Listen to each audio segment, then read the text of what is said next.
Hello, hello, hello, hello. Thank you so much for coming back. Today, if you've seen the images on screen, we're going to be talking about the Owl House. The Owl House, as many of you know, was tragically cut down in its prime before we could get anywhere.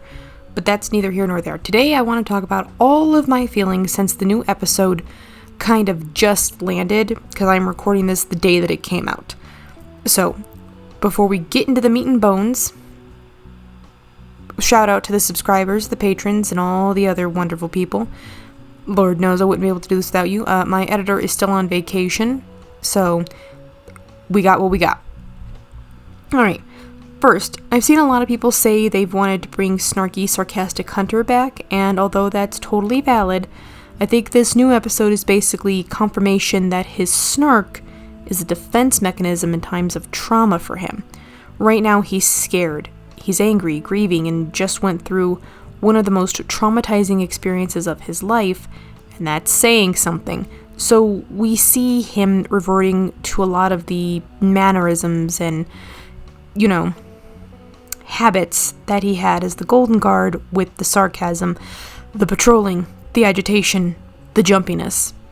After a while of watching his nerdier, sweeter side come out, seeing him the way he was in the beginning is like being hit in the face. I like Hunter with a dry sense of humor, but I also think that his sarcasm is a bad sign when we see it through the episode. But also, it's finally been confirmed. Huntlow is confirmed. All the shippers rejoiced. Tangenting to Willow. Poor Willow. For such a long time, Willow was seen as weak. Now, though, she has a friend group that sees her as a strong leader, and she loves it. But she's so afraid of losing it, she's bottling up her own trauma. She just watched one of her best friends quite literally die, and then another good friend give his life to save him. She wants her dad's. She wants to be there for everyone, and she wants to continue being seen as strong, even at her own expense. This is shown even just through her eyes. They're reflective and look like she's about to cry almost the whole episode, until she finally lets herself break down and realizes that her friends won't see her any differently just because she needs help.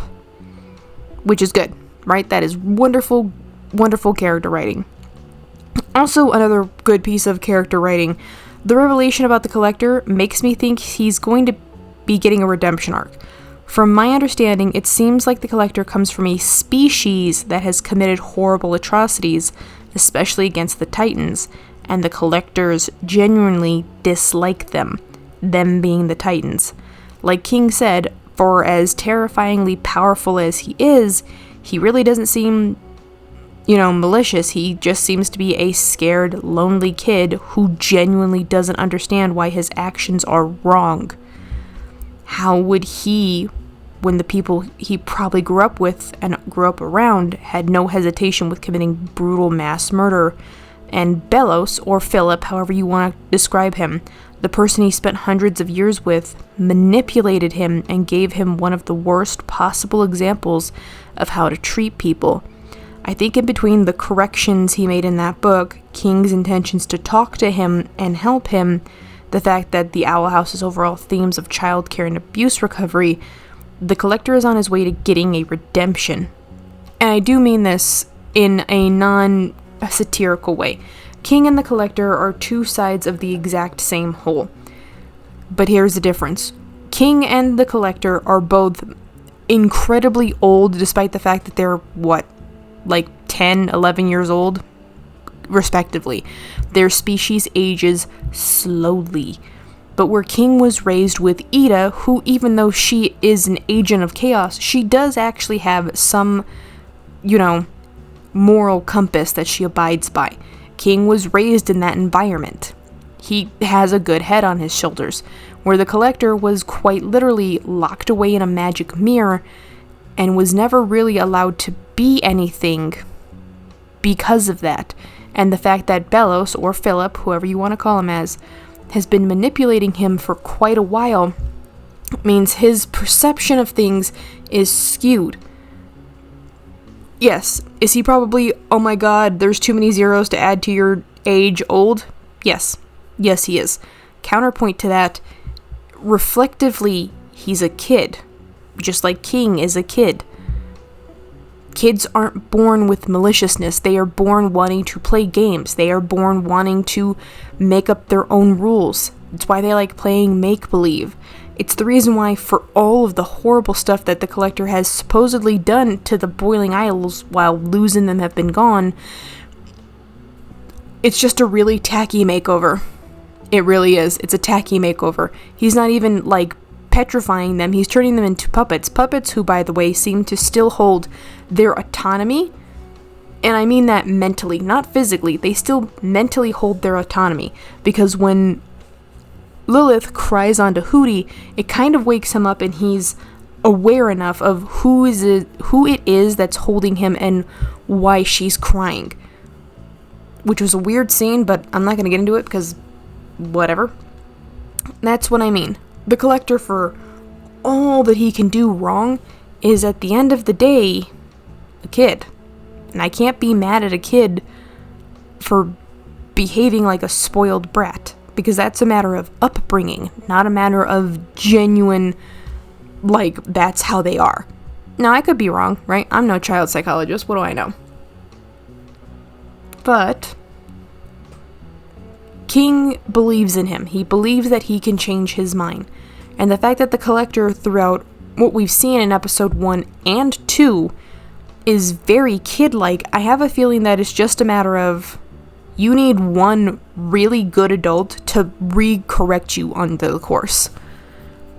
And I do mean this because I was rewatching the first episode, and the first episode was basically like a foreshadowing of how Luz is going to defeat Belos, is because Luz for Halloween dressed up as the Good Witch Azura, which in episode 1, she is shown as being the Good Witch Azura who doesn't like to fight and kill things, and then immediately follows that up with, "Eat this, sucker." And the snake, right, the great evil in this, says, "Oh, my only weakness, it's dying." There's the answer. Belos, throughout this entire Season 3, Episode 2, has been shown to be, you're scared of dying. That's all it is. This all bull honky and getting back and blah blah blah, those are excuses for you, because it makes you feel better. Dying scares you. No madman worth his salt makes a bunch of copycats of a brother he killed for absolutely no reason in order to just keep doing what he's doing, unless it's, I refuse to die, so I'm not going to.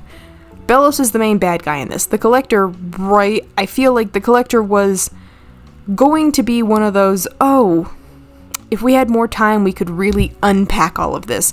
But we are speed running, which I feel like, dear Disney, you definitely have the money that you could have kept this on and given us an actual well thought out and well-rounded 24 episode season 3, and we would have loved you for it. But that's neither here nor there. Disney does whatever Disney does because Disney has the money to do whatever Disney does. However, from the viewpoint of the Owl House, it is beautiful writing. Are we speedrunning some things? We have to. We are out of time. We're not getting funded anymore, so we gotta wrap this up as neatly as we can. And I can't be mad about that. I can be mad at Disney, though, for doing this. How dare you kneecap such a wonderful show? The other thing I really, really love is the fact that we kind of are speedrunning certain aspects of this story, because we have to, but other aspects of the story are really not rushed. And I love the fact that Luz's character arc and growth in this was never rushed at all. Well, that's a lie. It was rushed in a few episodes, but for the most part, I like the fact that we see, if we look at it from this latest episode back to the first episode, Luz has been trying the entire time to compensate for the fact that you're a weird kid. You've been a weird kid for basically your whole life, and being accepted was something you really, really wanted. The fact that this has been going on since childhood isn't new to her. What's new to her is the fact that she's finally found friends who accept her. It's wild. But, right, there's always the but she personally is stuck with the grief of losing her father. And we know for a fact that it hasn't been very long is because in the episode where Amity is basically doing the battle royale to just because she wants to, and her dad comes in out of nowhere, it's only been about a year or so since he's passed. So this is still a very fresh grief that she has to deal with. It is a grief, by the way, made apparent that she is using books as an escape route.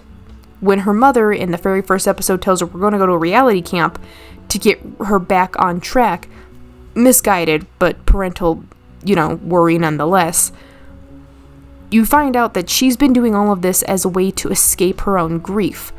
But being accepted is also something she's also really, really wanted for a really long time. And it's really great character writing. It's wonderful character writing. Here's the thing. You, the writer, have to know your character from beginning to end. It doesn't matter what the character is. You could even make the main villain be the protagonist of your story. Protagonist just means who the story is about, not necessarily the good guy. Protagonist. It's the reason why the Owl House works, is because Luce is a flawed protagonist. Oh, she's a super flawed protagonist because she's, 12? So of course she's got flaws. Of course she's got weird hang-ups on stupid stuff. It was written for a teenage audience, and it works. Well, Hella, you're not 12. I'm not, but I can enjoy really good writing. I love really good writing. It's the reason why when stuff has really terrible writing, it hurts my soul.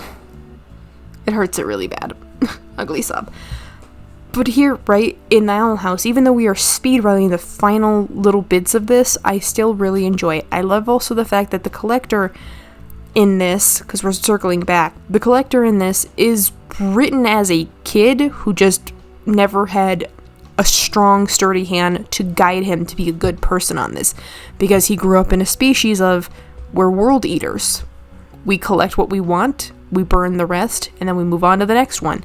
It's only the Boiling Isles specifically that gave them problems, which is why the Collector is all alone here. Whatever happened between the original Collectors and the original Titans ended with both him and King being orphaned for it. So they're two sides of the same coin. It's just we don't get to see the Collector side because we really gotta go. We don't have time to really micromanage this. I love the fact that they really doubled down on the fact that Belos is just the worst. Just trademark the worst.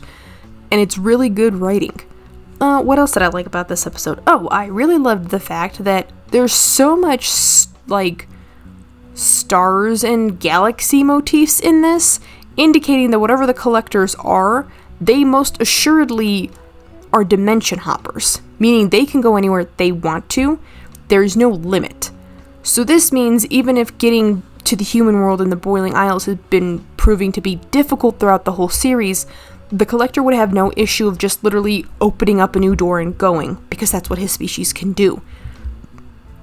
I love this. I love the fact that this was written in here, because even though it's real subtle, if you're paying attention, it's not that subtle. And it's amazing. I also love the fact that in the first episode of Season 3, Rain's Requiem is playing in the beginning episode, indicating to you that this is going to come back later to be very important. Because Rain's Requiem, the last time we heard it, or the first time we heard it, I suppose, was when Ida was first reuniting with Rain, and she was about to make a horrible decision to save the people she loved.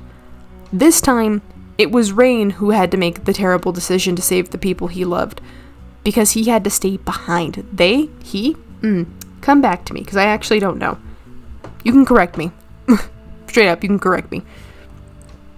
It's really good character writing. It's a really good story. I'm sad we don't get a more fleshed out Season 3, but for what we've got, yes, chef's kiss. It's beautiful. It's wonderful. It works. And I'm super grateful for that. I'm super grateful for the fact that the animators got paid a little bit more money, so they really hammered in the fact of, look at what we can do with all this crisp line animation. I'm sorry, that's a weird thing. It's just one of my IRL friends is going to school for animation and like video game making, so I've got to listen firsthand to how this works, and it sounds very complicated to somebody who doesn't get it. Like, I like to doodle and draw. I couldn't do this. 7 days a week for chump change, but that's neither here nor there.